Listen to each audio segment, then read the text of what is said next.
প্রিয় দর্শক, চলুন কিছু খবরের শিরোনাম দেখে আসি। জমির অংশ কম পাওয়ায় বাবার কবর ভাঙচুর করেছে ছেলে। কে রেখে সম্পত্তির ভাগবাটোয়ারার 24 ঘন্টা পর দাফন সম্পত্তি ভাগের জন্য বাবার লাশ একদিনেরও বেশি ফেলে রেখেছিল সন্তান। মুসলিম সম্পত্তির ডেভোলেশন হইতে পারে কয়েকভাবে।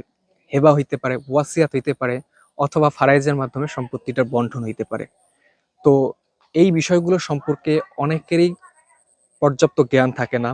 তার পাশাপাশি দলিল দস্তাবেজ, খতিয়ান, নকশা এইসব বিষয়েও কিন্তু অনেকের জ্ঞান থাকে না। তো এই বিষয়গুলো যদি আমরা পাঠ্যপুস্তকে অন্তর্ভুক্ত করতাম, তাহলে দেখা যেত সবার মাঝে এই ফান্ডামেন্টাল বা মৌলিক জ্ঞানগুলো এখন কিন্তু জমিজমা সংক্রান্ত বিষয়ে খুবই কম প্রশ্ন উঠতো। যে জমিজমা সংক্রান্ত যে মামলাগুলো রয়েছে এগুলোর হার কমে আসতো।